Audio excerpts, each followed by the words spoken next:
وَذَرِ الَّذِينَ اتَّخَذُوا دِينَهُمْ لَعِبًا وَلَهْوًا، اور چھوڑو ان کو، دفع کرو، نظر انداز کرو، ان سے آپ نظر پھیر لو کہ جنہوں نے اپنے دین کو کھیل اور کود بنا لیا ہے، کھیل، ہنسی مذاق، ٹھٹا۔ بہت سے لوگ اب بھی مل جائیں گے آپ کو دین کے معاملے میں کبھی سنجیدہ ہوتے ہی نہیں۔ دین کی بات اگر شروع ہوگی تو وہ اسے استہزاء میں، تمسخر میں، ٹٹ بٹس میں، انیکڈوٹس میں، یہ واقعات یوں ہو گیا تھا، یہ ایسا تھا، اس میں اس کو جو ہے وہ بالکل ختم کر دیں گے۔ وَذَرِ الَّذِينَ اتَّخَذُوا دِينَهُمْ لَعِبًا وَلَهْوًا وَغَرَّتْهُمُ الْحَيَاةُ الدُّنْيَا، اور ان کو تو اصل میں دھوکے میں مبتلا کر دیا ہے دنیا کی زندگی نے۔ ساری توجہات ادھر ہیں، بھاگ دوڑ اس کے لیے ہے، زیادہ سے زیادہ کمانا ہے، مال جمع کرنا ہے، حلال سے ہو حرام سے ہو، ساز و سامان کی فکر پڑی ہوئی ہے۔ وَذَكِّرْ بِهِ، اب پھر بہی کو نوٹ کیجئے، تذکیر کیجئے، اس کے قرآن کے ذریعے سے تذکیر کیجئے، جیسے کہ سورہ قاف کی آخری آیت ہے فَذَكِّرْ بِالْقُرْآنِ مَنْ يَخَافُ وَعِيدٍ، قرآن کے ذریعے سے تذکیر کیجئے اس شخص کو کہ جس کے اندر کچھ خوف ہے اللہ کے وعدے کا اور اللہ کی وعید کا۔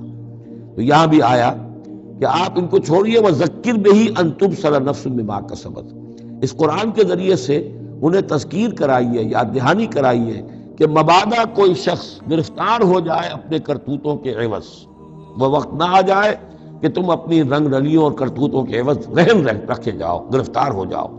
لیس لہا من دون اللہ ولی ولا شفیع، پھر اس کے لیے اللہ کے سوا کوئی نہیں ہوگا، یا اللہ کے مقابلے میں اللہ سے بچانے والا کوئی نہیں ہوگا، نہ کوئی ولی اور نہ شفیع۔ دیکھیں دوسری مرتبہ کیٹیگوریکل ڈینائل شفیع کیا۔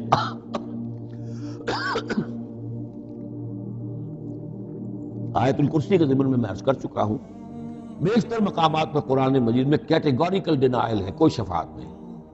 البتہ ہے ایک شفاعت کا، ایک شفاعت حقہ کی ایک حیثیت ہے، اس کو سمجھنے کی ضرورت ہے، اس کی شرائط ہیں، اس کی لیمٹس ہیں۔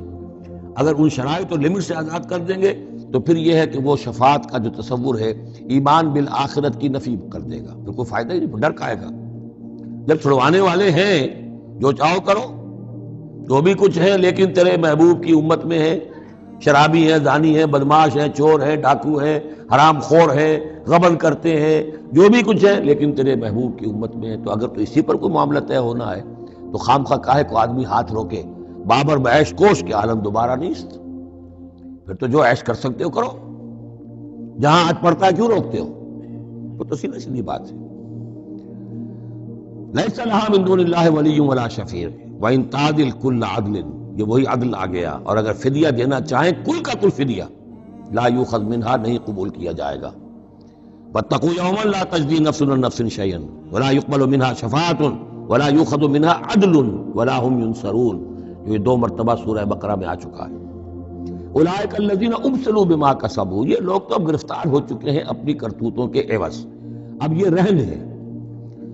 لہم شراب من حمیم، ان کے لیے تو ہے پینے کے لیے تو کھولتا ہوا پانی، وعذاب علیم بما کانوا یکفرون، اور دردناک عذاب ہوگا ان کے کفر کی پاداش میں۔